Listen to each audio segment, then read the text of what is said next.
आत्मा की इस अखंड यात्रा में ओम का स्तंभन लेते हुए, ओम का सहारा लेते हुए अपन आगे बढ़ रहे हैं और निरंतर ओम जपना है।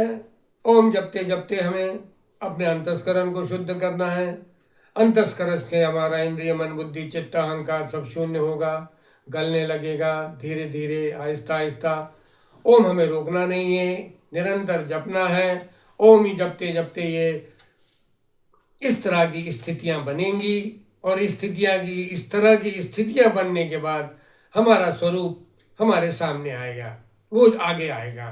लेकिन अभी हमें अंतस्करण को शुद्ध करना है। मन, बुद्धि, चित्त, अहंकार गला देना है इस ओम से। जप जप कर जो जो हमें नई नई अनुभूतियां होंगी, ओम की नए नए अनुभव होंगे। इस यात्रा में भगवान हमारे साथ है, अस्तित्व हमारे साथ है, वो हमारा हाथ पकड़े हुए है और हमें ले जा रहा है अपनी तरफ, ब्रह्मांड की तरफ, परमात्मा की तरफ, ब्रह्म की तरफ, और हमें निकलना है।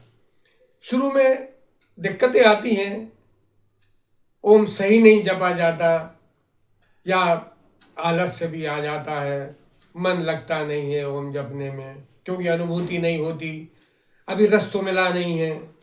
लेकिन फिर भी लगे रहना पड़ता है, लगे रहते हैं लोग, क्योंकि आप जो आत्मा है यही आत्मा परमात्मा कृष्ण भी है।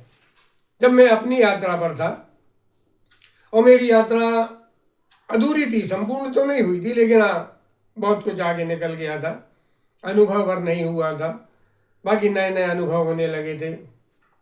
तो इसी तरह एक दिन मैं बैठा हुआ था, आंखें बंद करे, गहरी अवस्था थी, शांत मुद्रा थी, गहरी अवस्था में मैं बैठा था।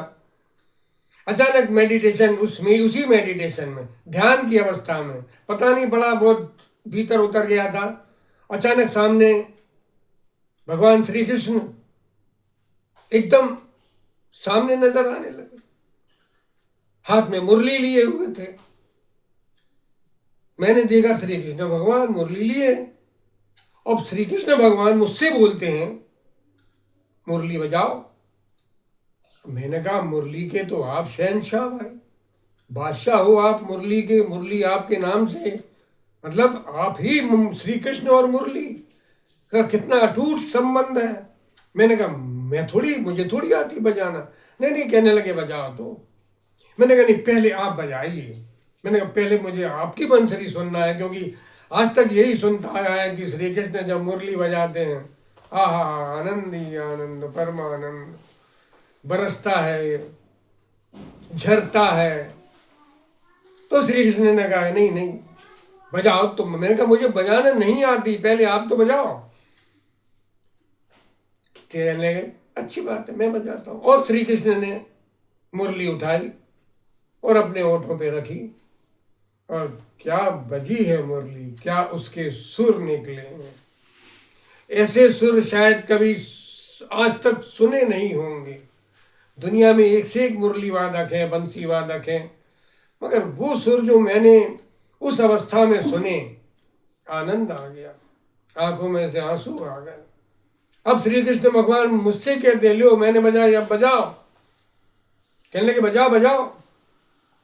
अब जैसे ही उनने बोला, अब भाई उनकी बात मेरी बात तो उनने रख ली, अब उनकी बात मुझे भी रखना थी, तो मैंने बंसी तो ले ली, अब हाथ में लिए हम और उनको देख रहा, वो कहने लगे बजाओ, ओंठों पे रखो बजेगी।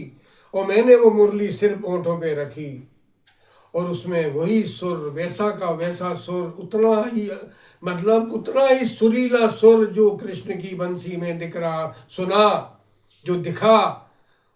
और मैं देखता ये रह गया कि वैसी की वैसी बज रही। तब उन्होंने मुझसे कहा बंसी मुंह से थोड़ी बजाई जाती है, बंसी तो आत्मा से बजती है, वही आत्मा मैं हूं, वही तुम हो, तुम्हें मुझसे ही तो मिलना है ना। उसी आत्मा से मिलवाने तो मैं आया हूं। और बस उसके बाद अंतर ध्यान कन्हैया। अब ये जो अनुभव मेरे साथ घटा उस मेडिटेशन की अवस्था में, उस गहरी ध्यान अवस्था में, और जब उसके बाद जब मैं वापस अवस्था में अपनी आया, कितने देर शून्य में बैठा रहा, सिर्फ वही याद करते हुए कि वो कृष्ण के सुर थे और फिर मेरे सुर, एक रवा फर्क नहीं था दोनों के सुरों में। इतनी बड़ी समानता, और इतनी समानता होने के बाद तब मुझे पता पड़ा ध्यान में उठने के बाद कि वाकई में सत्य है ये कि जो कृष्ण है वही मैं हूँ, जो मैं हूँ वही कृष्ण है। यही मुझे आपको बताना है कि जो आप सब हो वही कृष्ण है, वही कृष्ण आप हो, आप वही कृष्ण हो, कोई भेद नहीं है। बस सवाल सिर्फ ये है कि आपको अपनी आत्मा में उतरना होगा, जगना होगा। ओम की इस यात्रा से, आत्मा की इस अखंड यात्रा से आपको आत्मा में उतरना होगा, आत्मा में मिलना होगा। कृष्ण ऐसे ही अनुभव देगा तुम्हें। अगर आप राम वाले हो तो राम अनुभव देगा, शिव वाले हो तो आपको शिव अनुभव देंगे, मगर आप आनंद में उतर जाएंगे।